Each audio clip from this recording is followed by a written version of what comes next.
बहने या भाई खड़े हैं, आप सबने किसने शांतिपुर हरिद्वार के दर्शन किए? कौन कौन भाई बहन है? आप दिखाएं करता। बहुत अच्छी संख्या, बहुत बढ़िया, बहुत सुंदर। तो वैसे ही छोटा सा है, लंबे दीदी आपसे हाथ आपका शुरू आपकी इजाजत हो तो वो तो चला जा रहा है। निवेदन एक आप साथ तो अपना भाई हो, साथ आप तो कपड़ा गलती से पहन रखी हो या तो साइड में निकाल दीजिए, क्योंकि आप देव कार्य कर रही हैं, पूजन में हिस्सा ले रही हैं।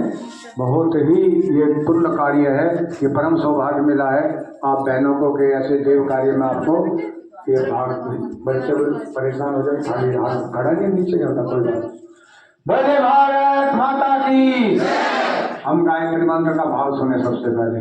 बोलिए, उस प्राण स्वरूप दुख नाशक सुख स्वरूप श्रेष्ठ तेजस्वी पाप नाशक देव स्वरूप परमात्मा को हम आत्मा हमारी बुद्धि को सन्मार्ग की ओर प्रेरित करे, सत्य मार्ग की ओर प्रेरित करे। भगवान से क्या मांगा गया है? सद्बुद्धि और सत्य मार्ग। आज बुद्धि तो सबके पास है, ऐसा कोई भाई बहन जिसके पास बुद्धि है, लेकिन सद्बुद्धि किसके पास है? पूछे तो हाथ उठाएंगे, एक दो उठा सकता है मुश्किल से। सद्बुद्धि होती क्या है? बुद्धि क्या होती है और दुर्बुद्धि क्या होती है? भगवान से इस मंत्र के अंदर सिर्फ और सिर्फ सद्बुद्धि की कामना की गई है। आज हमारे पास बुद्धि तो है, लेकिन कमी है तो सिर्फ और सिर्फ सद्बुद्धि की है। तो भगवान से आपने सद्बुद्धि की कामना करी, प्रेरणा मांगी। अब एक साथ एक बार गायत्री महामंत्र दिया।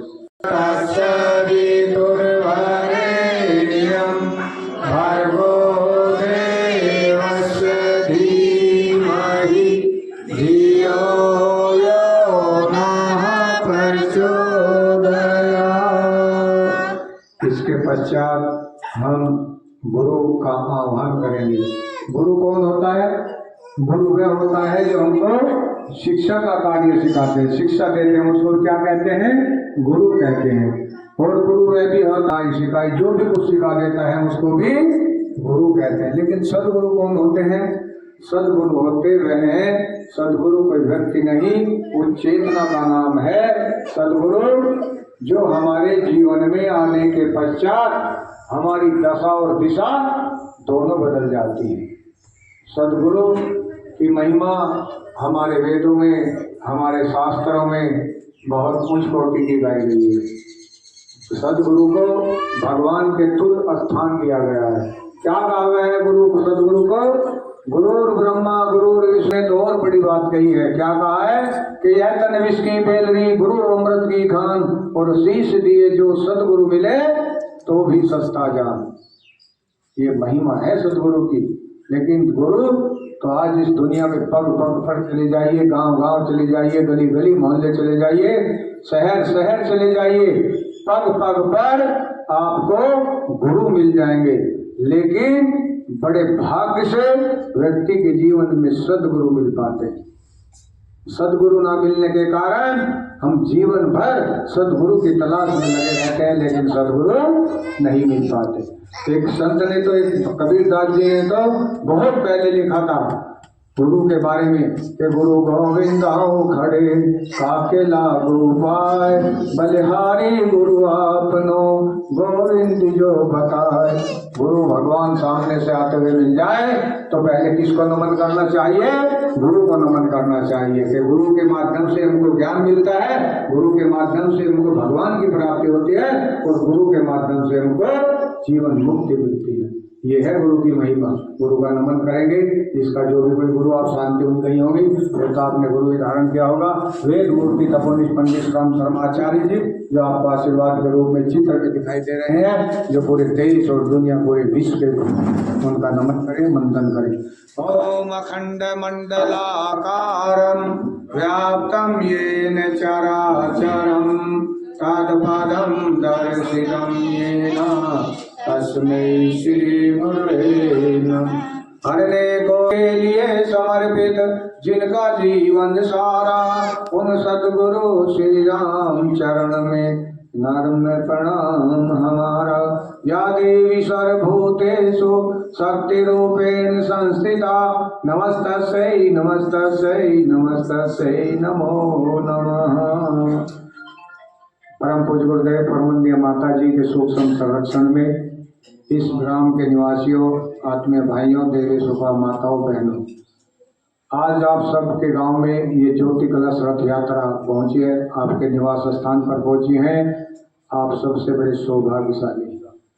ये यात्राएं गांव-गांव पहुंचने का भ्रमण है, लेकिन सब गांव में पहुंच नहीं पा रही है। जिनका 3 महीने पहले रूट बन चुका था, उन्हीं गांव में पहुंच रही है। वहां के कार्यकर्ता भाई और बहनों की जो श्रद्धा, निष्ठा, समर्पण, त्याग मिशन के प्रति है, उन्हीं के भाव इस ज्योति कलश यात्रा को खिंचलाते हैं। बुद्धि की कामना करी, प्रेरणा मांगी।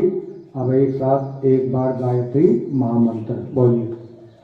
ओम भूर्भुवः स्वः तत्सवितुर्वरेण्यं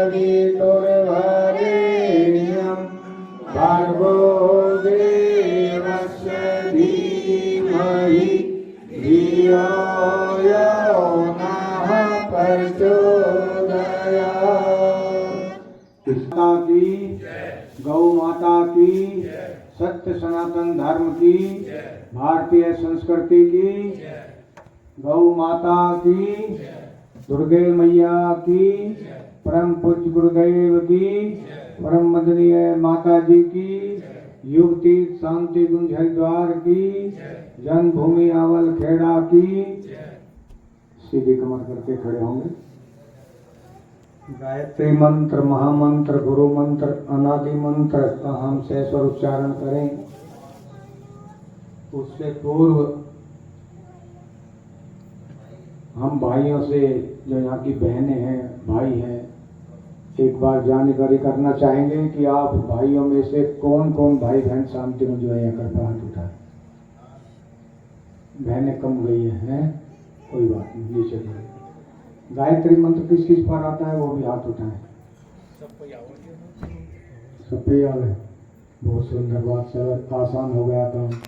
गायत्री मंत्र का भाव किस किस पर आता है वो भी हाथ उठाएं। ये कम आता है, कोई बात नहीं। बोले भारत माता की। गायत्री मंत्र, गुरु मंत्र, अनादि मंत्र, ऋषि मंत्र का सहस्वर हम उच्चारण करें। उससे पूर्व उसका भाव क्या है? भावत्व तो बहुत गूढ़ है। भावत्व तो उसका अर्थ तो पूरे जितने वेद पुराण, महापुराण, वज्ञा पुराण, नितिन स्मृतियां सब गायत्री मंत्र के द्वारा बनाई गई है। लेकिन उसका भाव क्या है, भाव एक बार बोलेंगे, उसके पश्चात गायत्री मंत्र बोलिए। उस प्राण स्वरूप, दुख नाशक, सुख स्वरूप, श्रेष्ठ, तेजस्वी, पाप नाशक, देव स्वरूप परमात्मा को हम अपने अंतरात्मा में धारण करें। वह परमात्मा हमारी बुद्धि को सन्मार्ग की ओर प्रेरित करे, सत्य मार्ग की ओर प्रेरित करे। क्या मांगा गया है भगवान से? सद्बुद्धि की कामना की गई है। आज बुद्धि तो सबके पास है। क्या है कोई इस दुनिया में कोई जो कहता हूँ मेरे पास बुद्धि नहीं है? बुद्धि सबके पास है। लेकिन अगर पूछा जाए कि सद्बुद्धि किसके पास है, बता सकता है कोई सद्बुद्धि किसके पास है? भाई साहब मालूम नहीं, हम तो सोचते हैं बुद्धि बस एक चीज होती है, लेकिन बुद्धि भी 3 प्रकार की होती है। एक बुद्धि, एक सद्बुद्धि, एक दुर्बुद्धि। साधारण बुद्धि वह होती है कि हमने जिस परिवार में जन्म लिया, बड़े हुए, पढ़े लिखे, खेले कूदे, नौकरी पेशा किया, व्यापार किया, अधिकारी बने, जिसका किसान का काम है किसान का काम किया और पूरा जीवन उस परिवार के लालन पालन में लगा दिया, उसको कहते हैं साधारण बुद्धि वाले भाई बहन। तो सद्बुद्धि वाले भाई बहन वह होते हैं जिन्होंने वेदों से, शास्त्रों से, उपनिषदों से, स्मृति से, प्रज्ञा पुराण से, गीता से, महाभारत से, रामायण से ज्ञान का अर्जन किया और अपने आप का व्यक्तित्व निर्माण किया, परिवार का निर्माण किया, बच्चों को संस्कारवान बनाया, बच्चों को पढ़ाया लिखाया, अच्छे पद पर स्थापित किया, मानव से महामानव बनाया, स्वयं भी परिवार में शांति का, खुशी का माहौल बनाया और हमको जो प्राप्त हुआ उसको हमने, जो भाई हमारे अनभिज्ञ हैं उन भाइयों को भी नेक रास्ते पर चलाया, अच्छी शिक्षा दी, अच्छी प्रेरणा दी और स्वयं भी प्रसन्न रहे, दूसरे को भी प्रसन्न करने का प्रयास किया। वे होते हैं सद्बुद्धि वाले भाई हैं। और दुर्बुद्धि क्या होती है? दुर्बुद्धि वह होती है जो हम आपस में परिवार में प्रतिदिन लड़ाई झगड़े करते हैं। बाप बेटे का झगड़ा है, माता पिता का झगड़ा, बेटे माँ का झगड़ा, भाई भाई का झगड़ा, बहन बहन का, आपस में कुटुंब के वहमत से, रिश्तेदारों का लगा लीजिए, मिलने वालों का लगाइए, स्वयं भी परेशान रहते हैं और घर के वातावरण को भी दूषित करते हैं और दूसरों को कष्ट पहुंचाते हैं। अनेक बात है तो उसको कहते हैं दुर्बुद्धि। वे होते हैं दुर्बुद्धि वाले लोग। हम भगवान से इस गायत्री मंत्र के अंदर क्या मांगा गया है? सद्बुद्धि की कामना की गई है। व्यक्ति के पास अगर सद्बुद्धि आ जाए तो वो सब कुछ बना लेता है। फिर हम कोई धन दौलत मकान कोटि पैसा, ये तो आदमी अपनी सद्बुद्धि। परम प्रधानम पुरुषम तथाने विश्वोपते तस्मै नमो विनाशनाय। अब आप अपने अक्षत और पुष्प यहाँ चढ़ा देंगे, यहाँ छोड़ देंगे विनती को। समर्पयामि, फिर कलावा यतो प्रहितं समर्पयामि। रोली ले ले, गंधम विलेपयामि, चावल ले ले, अस्तां समर्पयामि, पुष्प ले ले, पुष्पाणि समर्पयामि, दीपं दर्शयामि, पुष्पाणि समर्पयामि, नैवेद्यं निवेदयामि। यन्मण्डलं दीप्तकरं विशालं रत्नगर्भं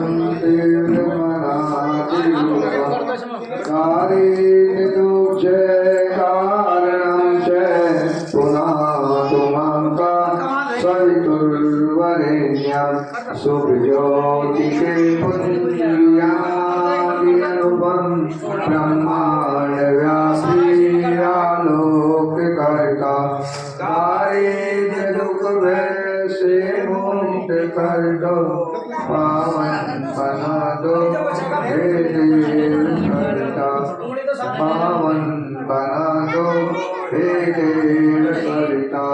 ऋषिदेवताओं से नित्य पूजित हे भगवान मुक्त करता, स्वीकार कर लो वंदन हमारा, पावन बना दो हे देव सविता, पावन बना दो हे देव सविता। अस्मिन् हस्ते अद्भुतस्मिन् विश्वे देव जनिमानसीदत। का मंत्र बोला जाए उसी दिशा में ओम अनुमते मनसे की पश्चिम में, ओम सरस्वती मनसे की उत्तरी, ओम देव सविते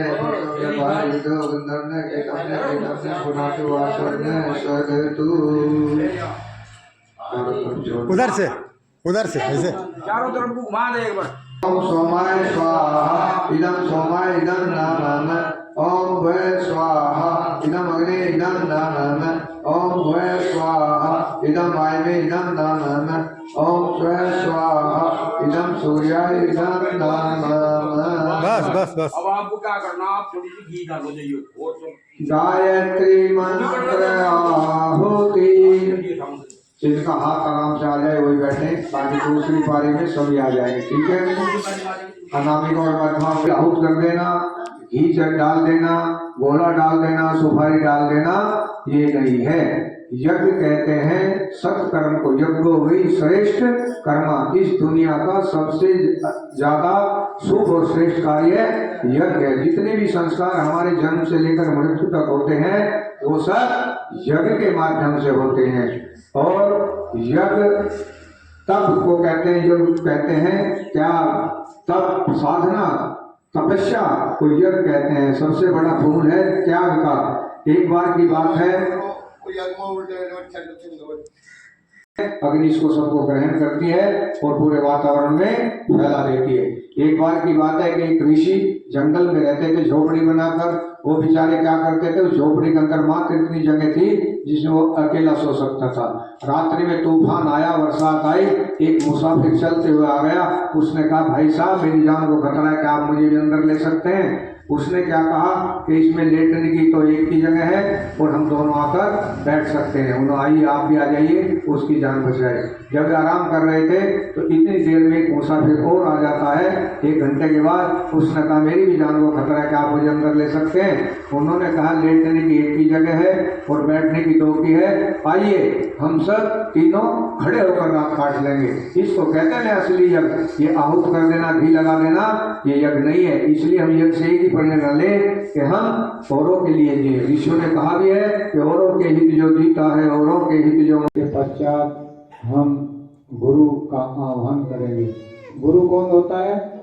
गुरु वह होता है जो हमको शिक्षा का कार्य सिखाते हैं, शिक्षा देते हैं, उसको क्या कहते हैं? गुरु कहते हैं। और गुरु वह भी होता है कि हमको कोई कढ़ाई बुनाई सिखाई, जो भी कुछ सिखा देता है उसको भी गुरु कहते हैं। लेकिन सदगुरु कौन होते हैं? सदगुरु होते वह हैं, सदगुरु कोई व्यक्ति नहीं, उस चेतना का नाम है सदगुरु, जो हमारे जीवन में आने के पश्चात हमारी दशा और दिशा दोनों बदल जाती है। सदगुरु की महिमा हमारे वेदों में, हमारे शास्त्रों में बहुत उच्च कोटि की गाई गई है। सदगुरु को भगवान के तुल स्थान दिया गया है। क्या कहा गया है गुरु को? सदगुरु को गुरुर ब्रह्मा गुरुर विष्णु गुरुदेव महेश्वर गुरुदेव परब्रह्म तस्मै श्री गुरुवे नमः। और एक संत ने तो और बड़ी बात कही है। क्या कहा है कि यह तन विष की बेलगी गुरु अमृत की खान, और शीश दिए जो सदगुरु मिले तो भी सस्ता जान। ये महिमा है सदगुरु की। लेकिन गुरु तो आज इस दुनिया में पग पग पर चले जाइए, गांव गांव चले जाइए, गली गली मोहल्ले चले जाइए, शहर शहर चले जाइए, पग पग पर आपको गुरु मिल जाएंगे। लेकिन बड़े भाग्य से व्यक्ति के जीवन में सदगुरु मिल पाते हैं। सदगुरु ना मिलने के कारण हम जीवन भर सदगुरु की तलाश में लगे रहते हैं, लेकिन सदगुरु नहीं मिल पाते। एक संत ने तो, एक कबीरदास जी ने तो बहुत पहले लिखा था गुरु के बारे में कि गुरु गोविंद खड़े काके लागो पाए, बलिहारी गुरु आपनो गोविंद जो बताए। गुरु भगवान सामने से आते हुए मिल जाए तो पहले किसको नमन करना चाहिए? गुरु को नमन करना चाहिए। कि गुरु के माध्यम से हमको ज्ञान मिलता है, गुरु के माध्यम से हमको भगवान की प्राप्ति होती है, और गुरु के माध्यम से हमको जीवन मुक्ति मिलती है। ये है गुरु की महिमा। गुरु का नमन करेंगे। जिसका जो भी कोई गुरु आप शांति हुई गई होंगी, तो आपने गुरु धारण किया होगा। वेद मूर्ति तपोनिष्ठ पंडित राम शर्माचार्य जी, जो आपको आशीर्वाद के रूप में चित्र में दिखाई दे रहे हैं, जो पूरे देश और दुनिया, पूरे विश्व के जय विद्महे महाकालाय धीमहि तन्नो श्री राम प्रचोदयात् स्वाहा। इदं महाकालाय इदं नमः। ओम श्रीलक्ष्मणाय विद्महे महाशक्त्यै धीमहि तन्नो भगवती प्रचोदयात् स्वाहा। इदं महाशक्त्यै इदं नमः। 3 विशेष आहुति महामृत्युंजय मंत्र को जब भगवान को समर्पित करें। ओम त्र्यंबकं यजामहे सुगंधिं पुष्टिवर्धनम् उर्वारुकमिव बन्धनान् मृत्योर्मुक्षीयमामृतात् स्वाहा। इदं महामृत्युंजय इदं नमः। ओम त्र्यंबकं यजामहे सुगंधिं पुष्टिवर्धनम् उर्वारुकमिव बन्धनान् मृत्योर्मुक्षीयमामृतात् स्वाहा। इदं महामृत्युंजय इदं नमः। ओम त्र्यंबकं यजामहे सुगंधिं पुष्टिवर्धनम् उर्वारुकमिव बन्धनान् मृत्योर्मुक्षीयमामृतात् इदं महामृत्युंजयं नमामः। जब भगवान को प्रणाम करें अपना